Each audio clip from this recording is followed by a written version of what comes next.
Welcome students, again welcome to Edison academy. मैं Ankit sir आपका एक बार फिर स्वागत करता हूं एडिसन एकेडमी में। आज हम एक बार फिर आपके लिए लेकर आए हैं, जैसा कि मैंने आपके पहले ही वीडियो में बताया था कि एडिसन एकेडमी लेकर आया है आपके लिए क्रैश कोर्स पॉलिटिकल साइंस के अलावा और भी सब्जेक्ट्स के क्रैश कोर्सेज के वीडियोस हम लेकर आ रहे हैं आपके लिए, जहाँ पे आपका पूरा सिलेबस कवर कराया जाएगा with in half an hour और 30 to 40 मिनट्स में। हम कोशिश करेंगे कि आपका सारा सिलेबस के जो इम्पोर्टेंट टॉपिक्स हैं जिससे आपके एग्जाम्स के मार्क्स आप बूस्ट कर सकें, हम वो सारे टॉपिक्स आपको कवर करा सकें।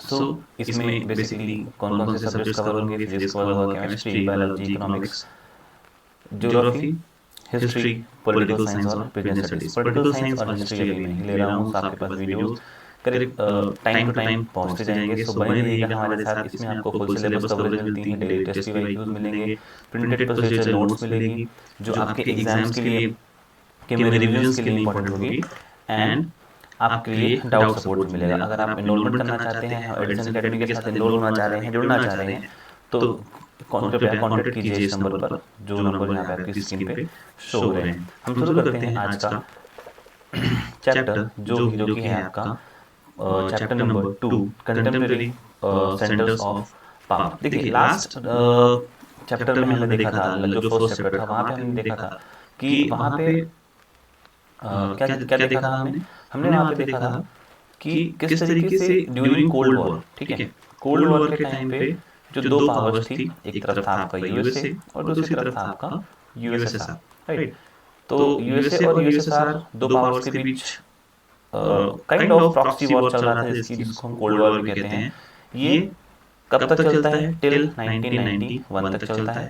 जैसे ही यूएसएसआर का 1991 में डिसइंटीग्रेशन होता है, यूं कहिए कि यूएसएसआर कोलैप्स हो जाता है।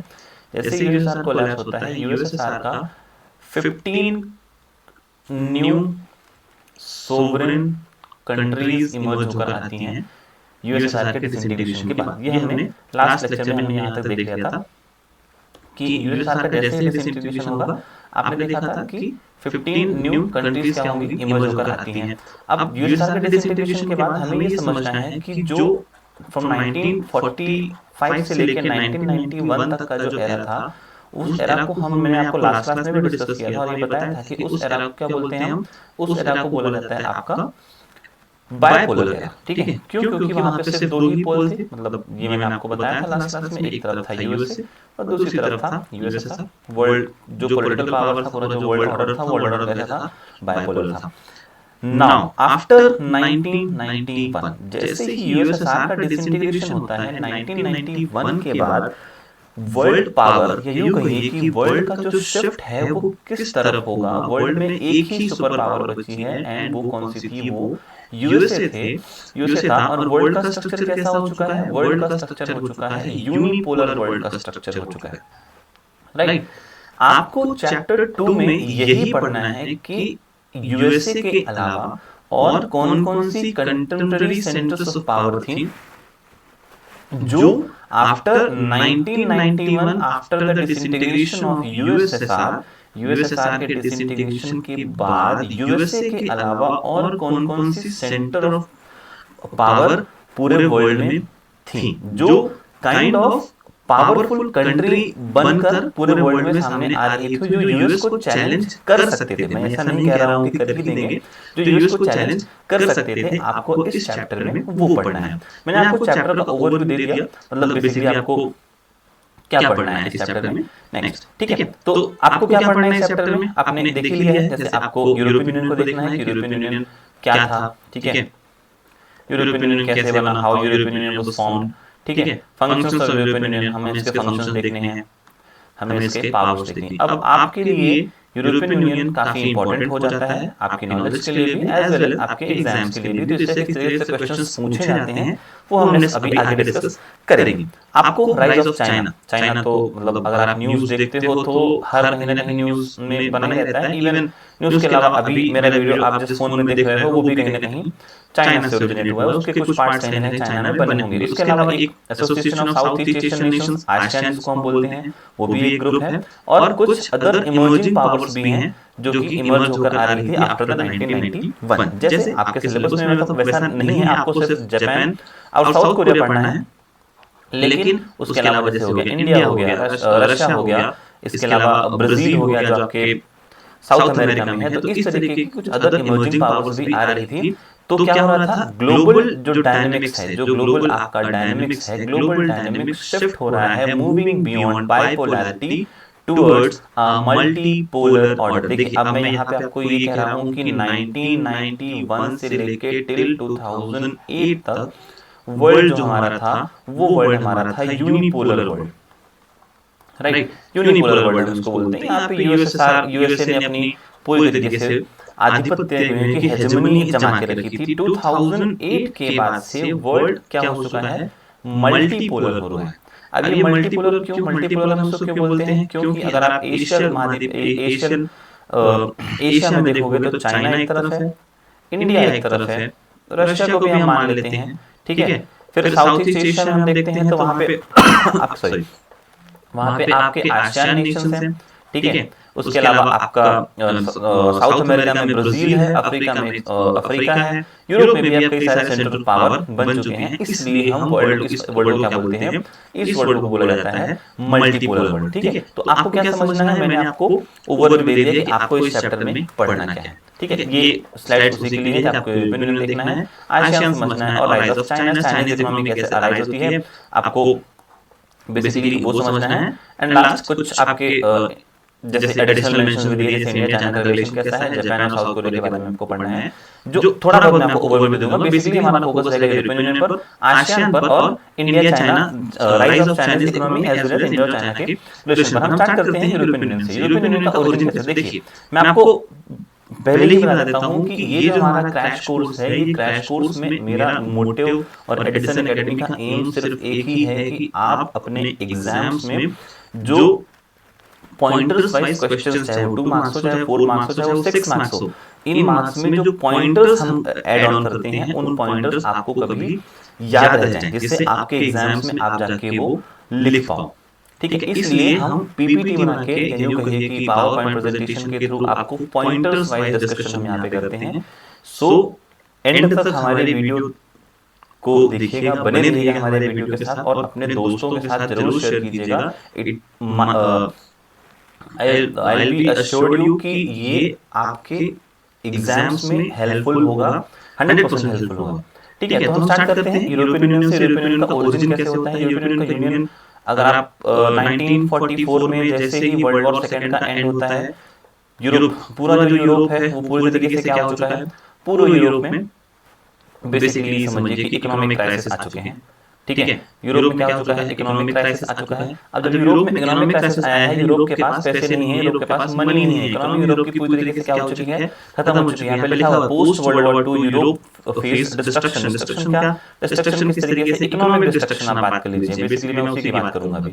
इकोनॉमिक डिस्ट्रक्शन हो चुका है यूरोप में। जब इकोनॉमिक डिस्ट्रक्शन होता है तो अब क्या चाहिए भैया, अब पैसे नहीं है, पीस चाहिए, रिकंस्ट्रक्शन करना है। किस क्या करना है यूरोप को, यूरोप को अब अपने आप को पूरी तरीके से रिकंस्ट्रक्ट करना है, क्योंकि यूरोप के पास अब कुछ भी नहीं बचा है, जो भी था सब वॉर में लग चुका है।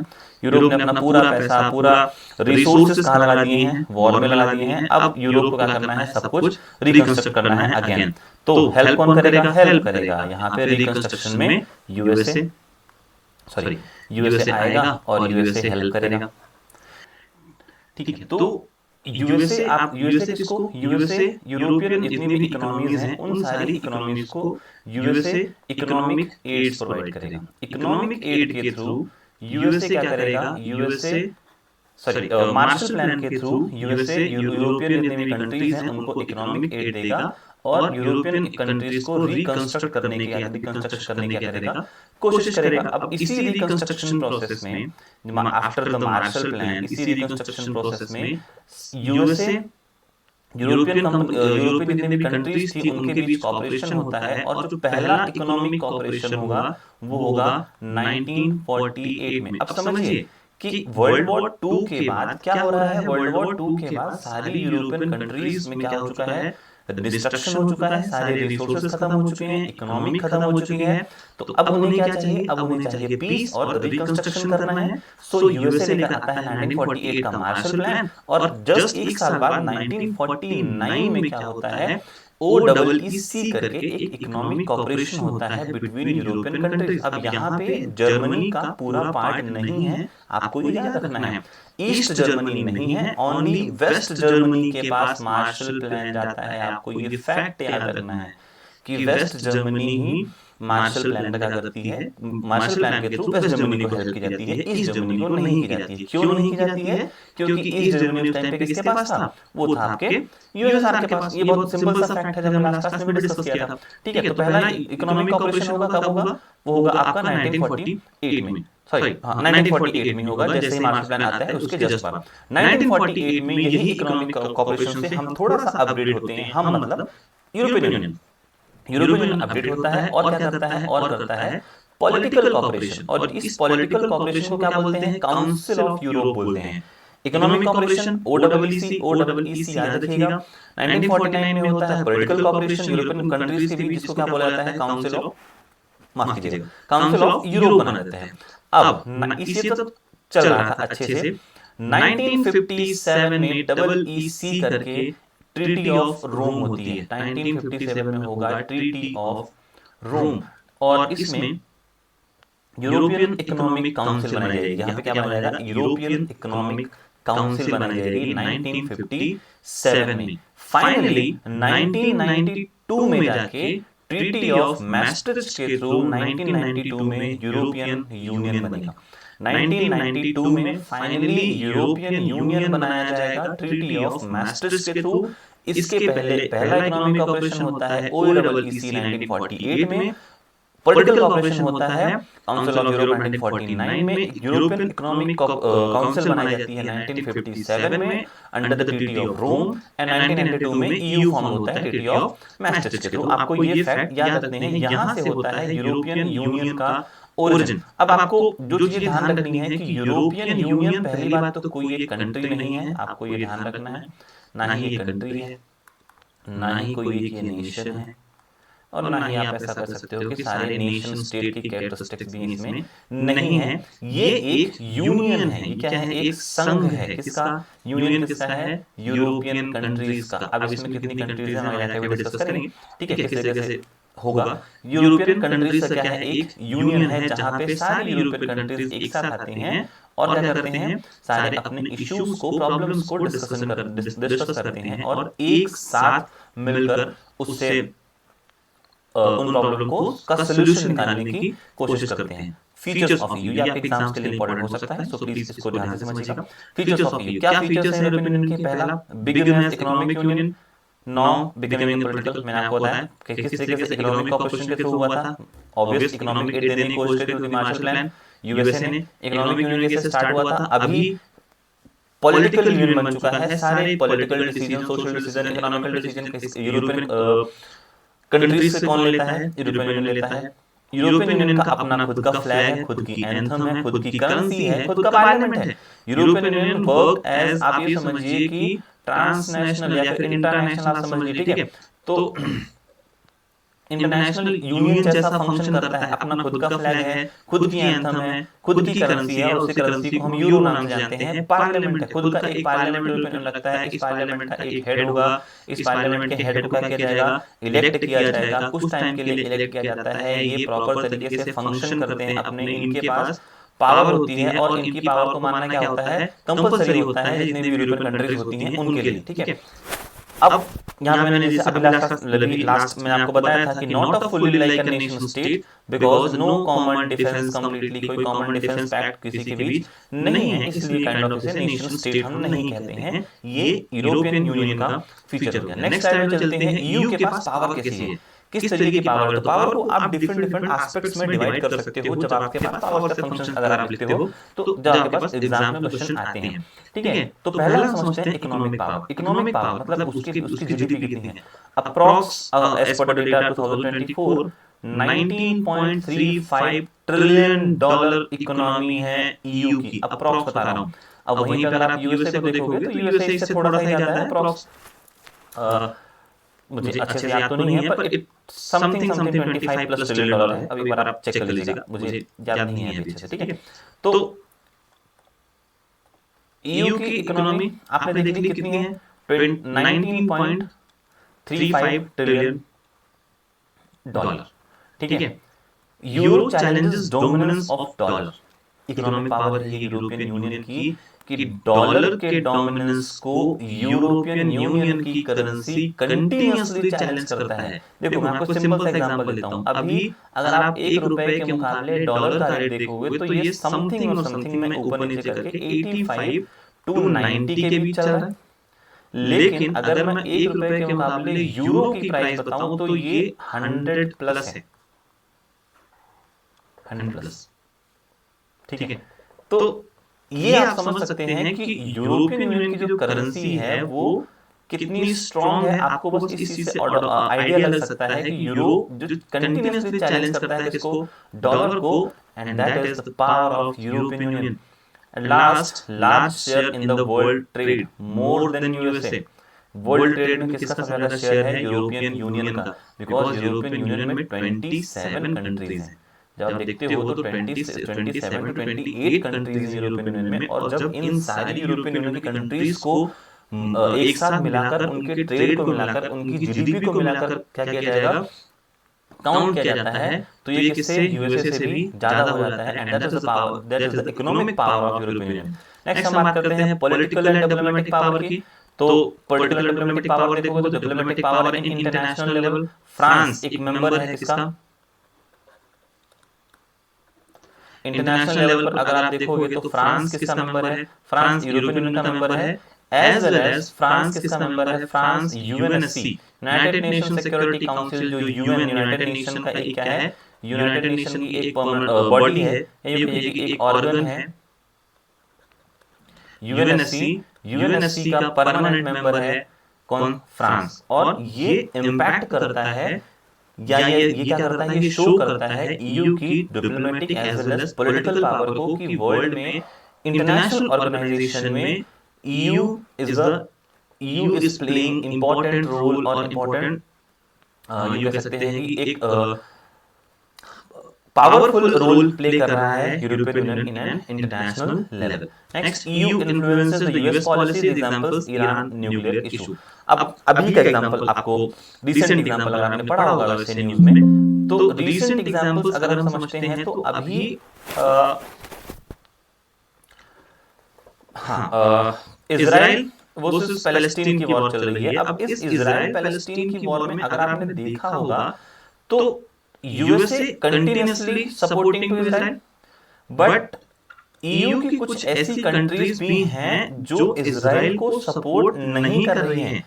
दे सेड कि Israel is doing wrong with Palestinians. Gaza में इजराइल ने जो ह्यूमंस का जेनोसाइड किया है वो क्या है, वो रॉन्ग है।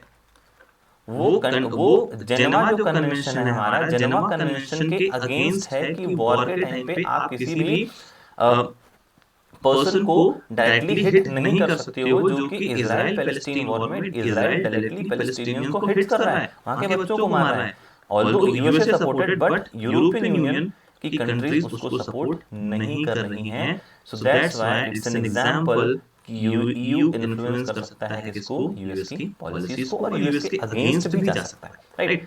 मिलिट्री पावर की बात कर लेते हैं। मिलिट्री पावर में सेकंड लार्जेस्ट आर्म फोर्सेस है ईयू के पास, सेकंड हाईएस्ट डिफेंस स्पेंडर है आफ्टर द यूएसए। और अगर आप ईयू का एक मेंबर फ्रांस के पास, अकेले फ्रांस के पास देखोगे तो सिर्फ फ्रांस के पास लगभग 335 न्यूक्लियर वॉरहेड्स हैं। Challenges to EU integration, EU integration में चैलेंजेस क्या हुए थे, यूरोस्केप्टिसिज्म करके एक प्रॉब्लम है जो सबके सामने आती है कि यूरोप से हमें क्या निकलना है, मतलब यूरोपियन यूनियन से हमें क्या करना है, बाहर जाना है। यूके जैसे हो गया, डेनमार्क हो गया, स्वीडन हो गया। ब्रेक्सिट रेफरेंडम हुआ था 2016 में, ये चैलेंजेस है यूरोप के सामने। And last one is conflicting foreign policy, जैसे इराक और ईरान के साथ हमारी जो यूएसए की जो फॉरेन पॉलिसी है उसके बीच क्या होता रहता है, इनके बीच ये प्रॉब्लम्स चलती रहती हैं। तो ये हमने सारे पॉइंटर्स कवर कर लिए रिलेटेड टू यूरोपियन यूनियन। आगे बढ़ते हैं हम आसियान की तरफ। Association of south east Asian Nations, ASEAN का फॉर्मेशन हुआ था 1967 में। कब, किसके थ्रू हुआ था? बैंकॉक डिक्लेरेशन हुआ था, बैंकॉक डिक्लेरेशन के थ्रू हुआ था 1967 में। ठीक है, अब 1967 में क्यों हुआ था, इसके पीछे थोड़ा सा कहानी है, आप समझ लीजिए कि association of south east Asian nation, जितने भी साउथ ईस्ट एशियन कंट्रीज हैं, ठीक है, जितने भी साउथ ईस्ट एशियन कंट्रीज हैं, काइंड ऑफ इंडोनेशिया हो गया, मलेशिया हो गया, फिलीपींस हो गया, थाईलैंड हो गया, सिंगापुर हो गया, ठीक है, इसके अलावा आपका लाओस हो गया, ब्रुनेई हो गया, इस तरीके की जो कंट्रीज हैं, उन सारी कंट्रीज में क्या था, जितने भी यूरोपियन पावर्स थी, यूरोपियन पावर्स ने इन्हें अपनी क्या बना रखा था, कॉलोनी बना रखा था। और जैसे ही कॉलोनिज्म खत्म होता है आफ्टर 1950s और 1960s, वहां पे क्या होता है, आपने देखा कि जो मेजर पावर्स थी, जैसे एक तो मेजर पावर थी आपके एशिया में जापान, ठीक है, एक तरफ थी जापान और दूसरी तरफ कौन सा था, यूएसए भी एक मेजर पावर थी, ठीक है। तो इन कंट्रीज ने क्या करना स्टार्ट किया, साउथ ईस्ट एशियन नेशंस में को अपनी तरफ अटैक करने की कोशिश करी। जापान अपनी तरफ अटैक कर रहा था, यूएसए अपनी तरफ अटैक कर रहा था, ठीक है। तो इसकी वजह से भी इन्होंने, कॉलोनिज्म खत्म होने के बाद भी ये एक इंडिपेंडेंट नेशन नहीं बन पा रहे थे। That is why they formed group which, जिसको हम क्या बोलते हैं, association of south east Asian Nations, ठीक है, 1967 में फॉर्म किया। फाउंडिंग मेंबर्स कौन कौन थे, टोटल 5 मेंबर्स थे, जो उसके फाउंडिंग मेंबर्स थे, इंडोनेशिया, मलेशिया, फिलीपींस, सिंगापुर और थाईलैंड। आपके ये फैक्ट है, याद रखना है, इंडोनेशिया, मलेशिया, फिलीपींस, सिंगापुर और थाईलैंड। नाउ अभी कितने मेंबर्स हो चुके हैं, अभी जो आसियान के मेंबर्स हैं वो कितने हो चुके हैं, आसियान के मेंबर हैं अभी 10 मेंबर्स टोटल, आपको याद रखना है, ठीक है। अब आसियान को बनाने के पीछे का ऑब्जेक्टिव क्या था, what was the objective to create an ASEAN या association of south east Asian nations? पहला, economic growth, social progress, culture development. आपको याद रखना है, इकोनॉमिक ग्रोथ, सोशल प्रोग्रेस और कल्चरल डेवलपमेंट। अब देखेंगे कल्चर डेवलपमेंट क्यों, बिकॉज जितने भी ये south east Asian nation countries हैं, ये साउथ ईस्ट एशियन कंट्रीज की कल्चर मोर और लेस सेम ही है सारी कंट्रीज के। तो यहाँ पे अपने कल्चर को डेवलप करने के लिए, ग्रो करने के लिए, इंटरनेशनल लेवल पर ले जाने के लिए इन्होंने एक साथ आए और अपने कल्चर को एक्सपांड करने की कोशिश करी। कल्चर को डेवलप करने के लिए इनका मेन ऑब्जेक्टिव था इकोनॉमिक ग्रोथ भी चाहिए। क्यों चाहिए, ऑब्वियस बात है, ताकि हम एक इंडिपेंडेंट नेशंस के थ्रू इंटरनेशनल लेवल पर अपने आप को रिप्रेजेंट कर सकें। सोशल प्रोग्रेस, सोसाइटी इनकी प्रोग्रेस करनी चाहिए, एजुकेशन होना चाहिए, आप ये समझिए कि सस्टेनेबल ग्रोथ होनी चाहिए वहां पे। रीजनल पीस इकोनॉमिक एम था, non interference, respect for sovereignty. कितने आपको याद रखने हैं ऑब्जेक्टिव ऑफ आसियान? पहला, इकोनॉमिक ग्रोथ, मैं पॉइंटर्स दिखा रहा हूं, प्लीज नोट डाउन करते जाइएगा।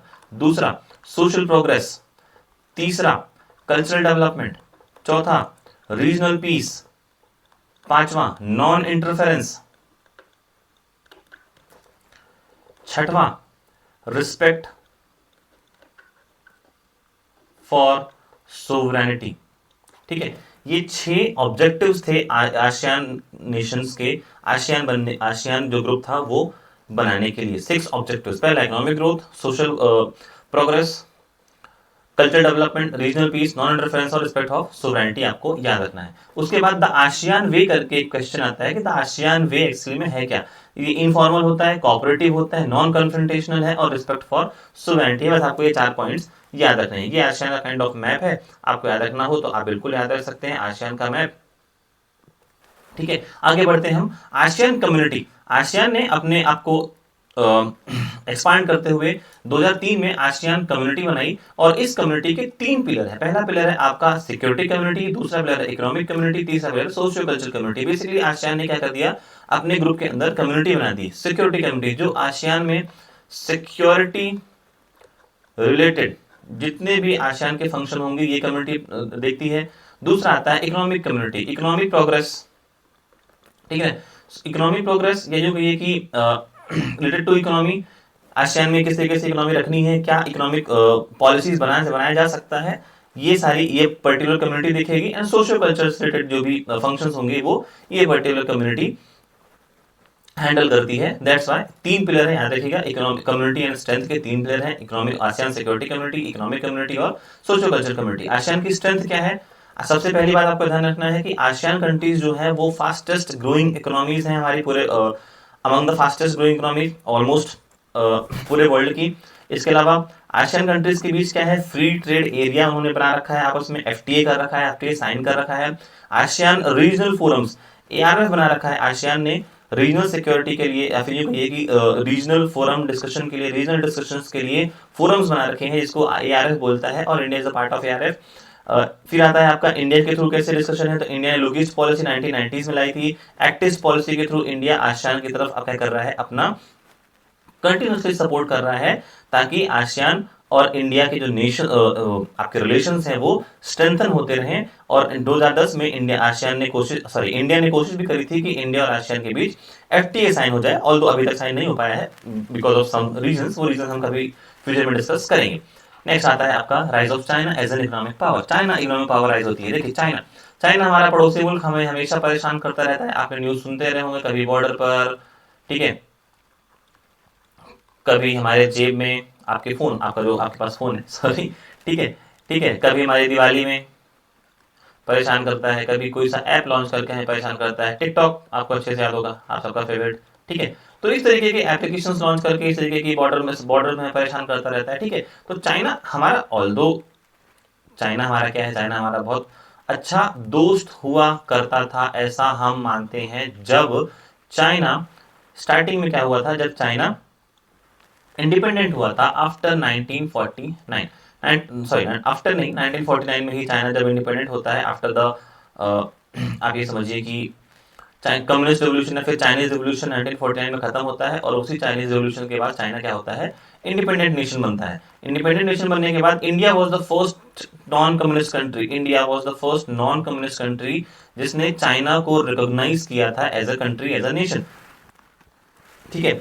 इकोनॉमी कैसी है, सोवियत स्टाइल इकोनॉमी है, जैसे सोवियत की थी, कम्युनिस्ट रेजिम को फॉलो करते हैं। वहां के लीडर कौन थे, माओ थे। माओ वाज अ कम्युनिस्ट आइडियोलॉजी के थे, मार्क्सिस्ट आइडियोलॉजी के थे, मार्क्स को फॉलो करते थे। कम्युनिस्ट आइडियोलॉजी मतलब क्या, स्टेट ओन्ड इंडस्ट्री होगी, जितनी भी इंडस्ट्रीज होगी वो किसके पास होगी, स्टेट के पास होगी। मैं आपको लास्ट क्लास में पढ़ा चुका हूँ सोवियत स्टाइल इकोनॉमी क्या थी।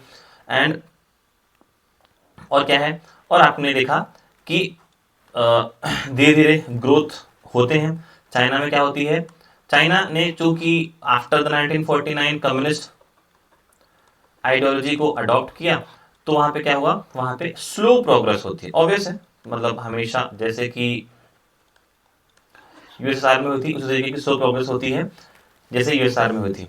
लेकिन चाइना ठहरा, चाइना ने जल्दी हार नहीं मानी, चाइना ने रिफॉर्म्स लाने शुरू करे। चाइना ने रिफॉर्म्स कब लाए, 1972 में। सबसे पहले क्या किया, टाइज विथ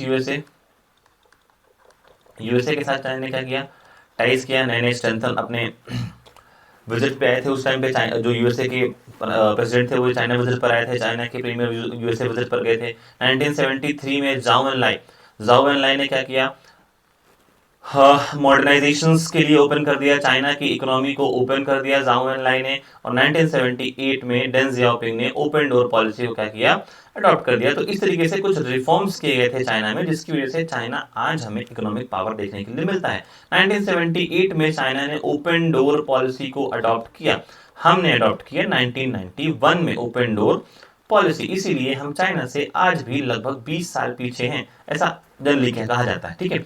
अब चाइनीज मॉडल ऑफ लिबरलाइजेशन क्या था, आपसे क्वेश्चन में पूछ सकते हैं। तो Chinese model of liberalisation is gradual reforms, not shock therapy. Shock therapy मैंने आपको लास्ट क्लास में बताई थी कि अचानक से आप इंडिपेंडेंट हुए और आपने क्या कर लिया, आपने कैपिटलिज्म को अडॉप्ट किया, और क्या हो गया, वो थेरेपी नहीं हुआ, आपके लिए क्या लग गया, शॉक लग गया। आपके पास आपकी इकोनॉमी अचानक से बूस्ट होने की बजाय क्या हो गई, और ज्यादा आपके यहाँ इन्फ्लेशन रेट बढ़ जाता है, ठीक है। तो चाइना ने क्या किया, ग्रेजुअल रिफॉर्म किया। मॉडल ऑफ लिबरलाइजेशन था 1982 में एग्रीकल्चर को प्राइवेटाइज किया, 1998 में इंडस्ट्री को प्राइवेटाइज किया, उसके बाद creation of special economic zone, ये चाइना का एक माइलस्टोन था, उसने स्पेशल इकोनॉमिक जोन्स बनाए। और 2001 में क्या किया, नेटो को ज्वाइन किया चाइना ने। चाइना की कुछ अचीवमेंट्स एंड चैलेंजेस भी आपको याद रखना है। अचीवमेंट जैसे फास्टेस्ट ग्रोइंग इकोनॉमी, लगभग 2 डिकेड्स, मतलब लगभग आप मान सकते हैं कि चाइना लगभग 20 साल तक कंटिन्यूअसली डबल डिजिट में चाइना ने क्या किया है, चाइना ने डबल डिजिट में अपनी जीडीपी ग्रो करी है। चाइना की जो जीडीपी है वो डबल डिजिट में ग्रो हुई है लगभग 2 डिकेड्स तक, लगभग 20 साल, ठीक है। Expected to overtake by US by 2040, ऐसा एक्सपेक्टेशन है कि चाइना 2040 तक यूएस को ओवरटेक कर जाएगा। और यूएस के मन में सबसे बड़ा डर अभी यही है, दैट्स वाई यूएस के जो डोनाल्ड ट्रंप हैं, और आपने न्यूज सुनता ही होंगे आप कि डोनाल्ड ट्रंप ने टैरिफ लगा दिए 100%, 150%, 105%, इस तरह की टैरिफ वो लगाते रहते हैं चाइना के ऊपर, ठीक है। World's largest destination for FDI, foreign direct investment का लार्जेस्ट डेस्टिनेशन है China. Rapid growth in trade and exports, export में रैपिड ग्रोथ करी है बिकॉज ऑफ SEZ। और देख लो चाइना में सिर्फ स्पेशल इकोनॉमिक जोन कितने हैं, 6, इंडिया में कितने हैं, लगभग 200, ठीक है। तो इंडिया अभी भी पीछे है, चाइना में सिर्फ 6। इसका इस ऐसा क्यों है, इसके लिए मैं एक अलग से वीडियो लेकर आऊंगा आपके लिए, बने रहिएगा एडिसन एकेडमी के साथ। नेक्स्ट है massive foreign exchange reserve, China के पास बहुत सारे फॉरेन एक्सचेंज रिजर्व हैं। ये चाइना की अचीवमेंट्स है, आपके एग्जाम्स में लिखना है। लेकिन सिर्फ अचीवमेंट्स नहीं है, कुछ चैलेंजेस भी तो हैं। चैलेंजेस जैसे क्या है, unemployment, approx 100 million job seeker है चाइना में। चाइना इस वर्ल्ड की सबसे ज्यादा पॉपुलेटेड कंट्री है, अभी नहीं है पर जब तक हमारे यहाँ सेंसस नहीं होता तब तक तो है, ठीक है। 100 मिलियन जॉब सीकर्स हैं। इनइक्वालिटी चाइना में बहुत है, रूरल वर्सेस अर्बन डिवाइड है। करप्शन, क्योंकि कम्युनिस्ट पार्टी है, one party policy, one party system है, करप्शन हर लेवल पे है। इन्वायरमेंटल डिग्रेडेशन हो रहा है और poor working condition, working condition कैसी है, पुअर है। आपने कई सारे वीडियोस देखे होंगे। अब इसका इंपैक्ट क्या होता है वर्ल्ड पे, स्ट्रॉन्ग इन्फ्लुएंस इन ईस्ट एशिया, चाइना का ईस्ट एशिया पर अच्छा खासा इन्फ्लुएंस है। आसियान का 1997 का जो क्राइसिस हुआ था उसको स्टैब्लिश किया। And last, increasing global footprint in Africa and Latin America. क्या कर रहा है चाइना, अफ्रीका और लैटिन अमेरिका में अपने फुटप्रिंट क्या कर रहा है, इंक्रीज कर रहा है। किस तरीके से कर रहा है, सॉरी, थ्रू डेब्ट ट्रैप पॉलिसी। अब ये डेट ट्रैप पॉलिसी क्या होती है, डेट ट्रैप पॉलिसी मतलब बेसिकली आप समझिए कि पहले क्या करो, पहले डेट दो, डेट देने के बाद आप उसको डेट ट्रैप में फंसा लो। मान लो कि मैंने आपको 100 रुपए उधार दिए, अब आप ये 100 रुपए मैंने जो आपको उधार दिए थे वो 20% इंटरेस्ट रेट पर दिए थे, ठीक है, जो आपको 1 साल बाद, मतलब 1 साल बाद आपको 120 रुपए चुकाने थे। अब आप ये अगर 120 रुपए नहीं चुका पा रहे हो तो आप मुझे इंटरेस्ट 20 रुपए दो, लेकिन ये 100 रुपए आपका ओरिजिनल अमाउंट था, इसके बदले मैं आपके एरिया का या आपके पास से आपकी जो बाइक होगी वो बाइक मैं अपने पास 99 या 10 साल के लिए लीज पर ले लूंगा। जब आप मुझे 100 रुपए वापस कर दोगे तो मैं आपको ये दे दूंगा। इस तरीके से क्या करता है चाइना, आपको डेट ट्रैप में फंसाता है। कई सारी ऐसे मेरे African and Latin American country है चाइना के डेट ट्रैप में फंस चुकी हैं। इसका सबसे अच्छा एग्जांपल है श्रीलंका, श्रीलंका का हम्बनटोटा पोर्ट, ठीक है, आपको याद रखना है। अब इंडिया और चाइना के रिलेशन है, वैसे समझने के लिए है तो बहुत सारा, अब बहुत शॉर्ट में समझते हैं। अर्ली फेज में हमारे रिलेशन बहुत अच्छे थे, हम हिंदी चीनी भाई भाई का नारा लगाते थे। हिस्टोरिकल इंटरेक्शन बहुत लिमिटेड रहा है, लेकिन फिर भी हमारे रिलेशन बहुत अच्छे थे। हिंदी चीनी भाई भाई का हम स्लोगन किया करते थे, ठीक है, हम स्लोगन लगाते थे। लेकिन जैसे 1950 में चाइना ने ऑक्यूपाई किया तिब्बत को, 1950, 1957, 58 में तिब्बत को ऑक्यूपाई किया, यहीं से कन्फ्लिक्ट स्टार्ट होता है। इसके पहले तक हमारे बीच पंचशील एग्रीमेंट हो चुका था, हमारे बीच 1954 में पंचशील एग्रीमेंट हो चुका था। अभी पंचशील एग्रीमेंट क्या था, पंचशील एग्रीमेंट में 5 पॉइंट्स दिए गए थे, जैसे नॉन इंटरफेरेंस का था, ठीक है, म्यूचुअल असिस्टेंस की पॉलिसीज थी, इस तरीके की 5 आइडियल बातें की गई थी इंडिया और चाइना के लीडर्स के बीच। लेकिन जैसे ही 1957 में चाइना ने क्या किया, तिब्बत को ऑक्यूपाई किया, कॉन्फ्लिक्ट स्टार्ट होता है। 1962 में एक ह्यूज वॉर होती है, चाइना, अक्साई चीन और नेफा, उस टाइम पे क्या बोलते थे, नेफा, नॉर्थ ईस्टर्न फ्रंटियर एसोसिएशन, इसको क्या कर लिया चाइना ने, ऑक्यूपाई कर लिया। अरुणाचल प्रदेश का डिस्प्यूट चलता रहता है, आज भी चाइना अरुणाचल प्रदेश को अपना बताता है। एंड चाइना सपोर्ट करना शुरू करता है पाकिस्तान को, पाकिस्तान हमेशा से हमारा दुश्मन रहा है 1947 से, यह बात आपको अच्छे से पता है, ठीक है। तो यहीं से कॉन्फ्लिक्ट स्टार्ट होता है, लेकिन कुछ इंप्रूवमेंट भी होते हैं। 1976 में हमारे डिप्लोमेटिक रिलेशंस रिस्टोर किए जाते हैं। 1988 में राजीव गांधी विजिट करते हैं, जो कि एक टर्निंग पॉइंट होता है आफ्टर द वॉर। लगभग 26 साल बाद, 26 ईयर्स बाद इंडिया से कोई प्राइम मिनिस्टर ऑफ इंडिया या कोई लीडर चाइना पे विजिट पे जाता है, जो कि एक मेजर टर्निंग पॉइंट होता है इंडिया और चाइना के रिलेशन में। कॉन्फिडेंस बिल्डिंग मेजर स्टार्ट किए जाते हैं after the Rajiv Gandhi visit, और ट्रेड अचानक से बूम होता है। 338 मिलियन 1992 में था, 338 मिलियन था 1992 में, और 84 बिलियन हो जाता है 2017 में। और हम आज अगर मैं आपसे बात करूं तो हम चाइना के साथ ट्रेड डेफिसिट में हैं।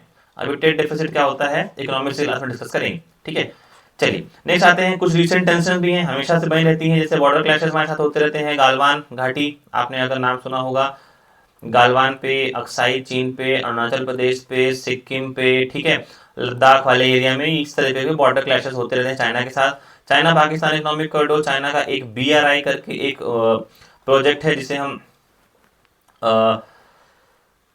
बॉर्डर एंड रोड इनिशिएटिव भी बोलता है चाइना, ठीक है। तो चाइना का एक इनिशिएटिव है, इस इनिशिएटिव के अंदर क्या है, 6 प्रोजेक्ट बनाना है चाइना को, जिसमें से एक प्रोजेक्ट का नाम है क्या, CPEC। और ये CPEC हमारे गिलगिट बाल्टिस्तान जो एरिया है जिसको पाकिस्तान अपना बोलता है, हम बोलते हैं पाकिस्तान ऑक्यूपाइड कश्मीर, जो कि हमारा इंटीग्रल पार्ट है, वहां से होके जाता है। और यही CPEC का इंडिया और चाइना के बीच का टेंशन है।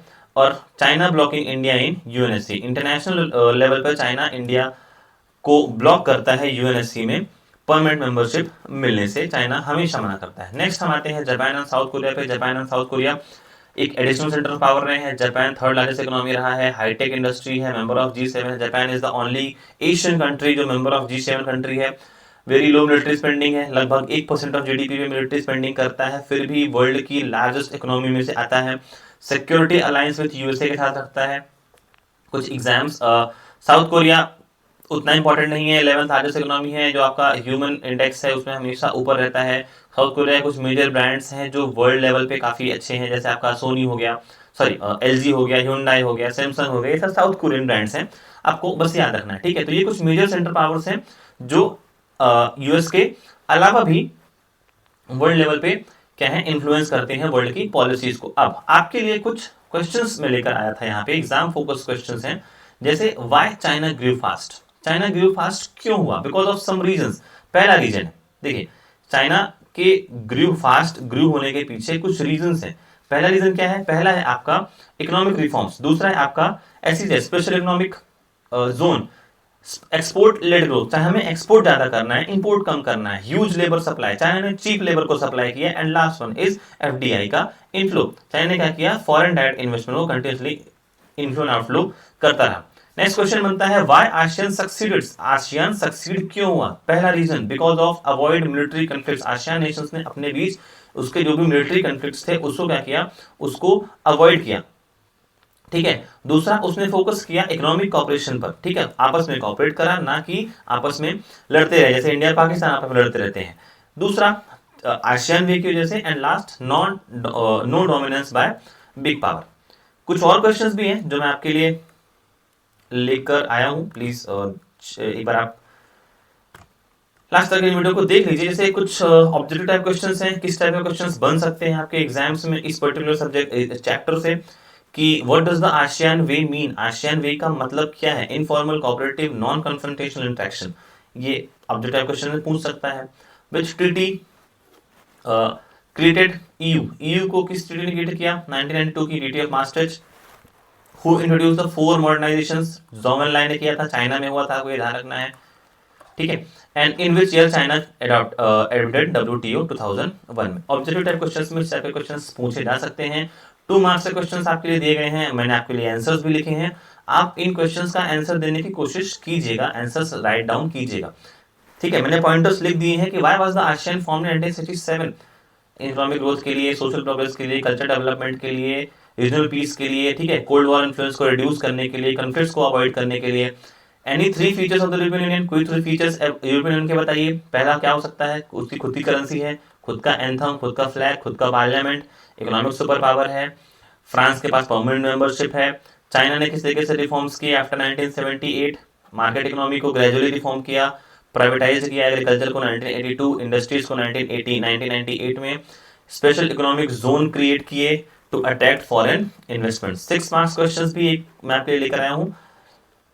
EU is an economic political and military power, explain. 19 trillion GDP है, इकोनॉमिक, यूरो ग्लोबल करेंसी है, फ्रांस यूएनएससी का मेंबर है, पॉलिटिकल आपकी ये हो गए, लार्ज डिप्लोमेटिक फुटप्रिंट है इनका, सेकंड लार्जेस्ट आर्म फोर्सेज हैं, और 335 न्यूक्लियर वॉलेट्स हैं। ये आपके पॉइंटर्स हो गए, इन पॉइंटर्स के थ्रू आप बता सकते हैं कि किस तरीके से EU क्या है, एक सुपर पावर है, ठीक है।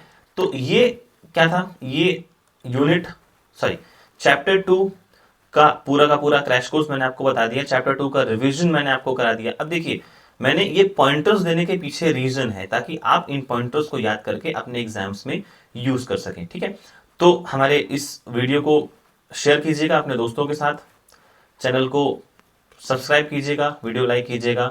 मिलते हैं अपने नेक्स्ट वीडियो में चैप्टर 3 में। Thank you so much.